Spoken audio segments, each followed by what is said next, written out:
Kalau Anda bisa menghafal Quran, benar menghafalnya, masuk surga tidak? Kalau Anda tidak tahu masuk atau tidak, bagaimana kita bisa punya motivasi untuk menghafal?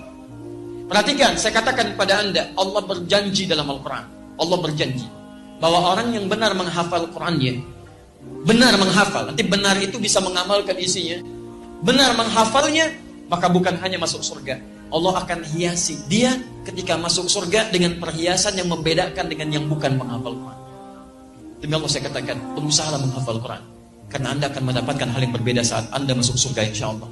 Janjinya dari Quran surah ke-35 Fatir ayat ke-33, paling kiri sebelah atas. Jannatu adnin yadkhulunaha. Awas, ada golongan para penghafal Quran yang masuk ke dalam surga Aden.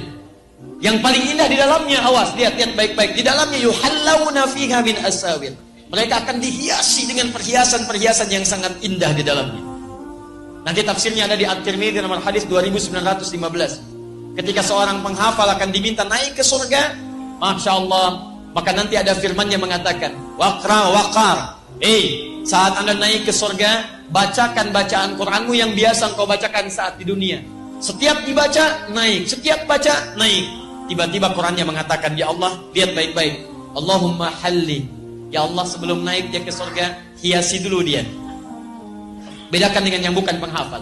Fayulbasu ilaihi tajul karamah, maka dipakaikan di kepalanya mahkota kehormatan. Tayyib, kemudian dipanggil orang tuanya, sepanjang dia beriman pada Allah, beramal saleh, maka dipakaikan mahkota di kepala kedua orang tuanya sepanjang dia beriman dan beramal saleh. Dipakaikan oleh anaknya langsung. Ingat baik-baik ya, saat orang tua yang lain yang Anda anggap kadang amalannya biasa, pekerjaannya semacam Anda terlihat kecil dalam pandangan Anda, ternyata boleh jadi dia sedang menyiapkan ahli surga di kehidupan nanti. Ketika dipakaikan di kepalanya, Qurannya mengatakan lagi, Allahumma zidhu. Ya Allah, tolong tambahkan pada penghafal Quran, bedakan dengan fasilitator. Fayulbasu ilaihi libasal karamah, maka dipakaikan padanya jubah kehormatan, maka naiklah dia ke dalam surga. Perhatikan, ketika dia naik ke dalam surga itu disebutkan jannatu adnin. Ketika dia naik ke surganya, maka diteruskan. Buka Quran surah ke-13 ayat 23 sampai 24. Dari mana Ustadz tahunya bisa membawa kedua orang tuanya? Bukan hanya orang tua, pasangannya dibawa. Jadi kalau suami penghafal Quran, istrinya beramal soleh, istrinya diajak oleh suaminya. Kemudian anak cucunya beramal soleh, diajak juga semuanya. Lihat kalimatnya, Quran surah 13 ayat 23. Kalimatnya sama awalnya. Jannatu adnin yadkhulunaha wa man salaha min abaihim wa azwajihim wa dzurriyyatihim. Ada ayat ini? Masya Allah. Jadi kesimpulannya, penghafal Quran masuk surga tidak? Sepanjang dia mendekat pada Allah Subhanahu wa ta'ala, mengamalkan isi Qurannya, menghafal dengan benar. Bukan hanya masuk, dia dapat perhiasan dan dikunjungi oleh malaikat di setiap pintu surga.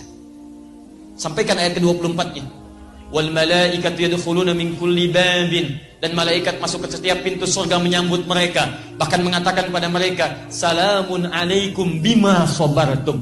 Selamat karena Anda sabar saat menjalani usaha di muka bumi. Sabar. Fa ni'ma uqbaddar. Maka senikmat-nikmat tempat terbaik, inilah tempatnya. Silahkan masuk.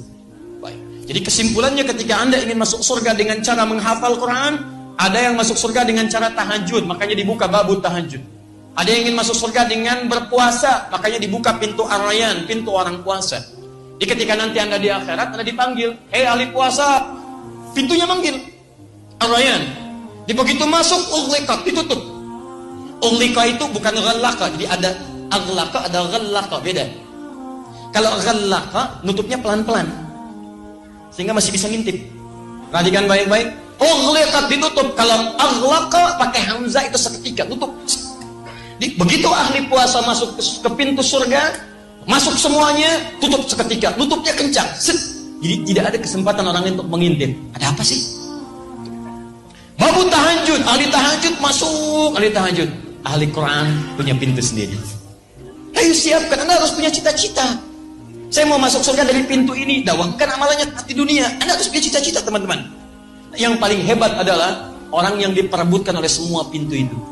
Semua pintu mengatakan, dan nanti Abu Bakar As-Siddiq radhiyallahu taala anhu berusaha bermohon kepada Allah dengan kalimat-kalimat Nabi, meminta isyarat. Ya Rasulullah, adakah yang bisa masuk dari semua pintu itu? Kata Nabi, saya bermohon kepada Allah supaya engkau menjadi bagian darinya. Dan berita baiknya, ahli Quran itu salah satunya akan diperebutkan oleh pintu-pintu itu. Karena ahli Quran, dia pasti rajin tahajud. Ahli Quran, dia pasti rajin puasa. Ahli Quran yang benar, dia pasti rajin sedekah. Anda belum jadi ahli Quran yang terbaik, kalau belum bisa mewujudkan pintu-pintu yang dimaksudkan tadi. Mustahil ada ahli Quran meninggalkan tahajud, mustahil. Mustahil ada ahli Quran tidak senang dengan puasa sunnah. Mustahil ada ahli Quran tidak senang dengan sedekah.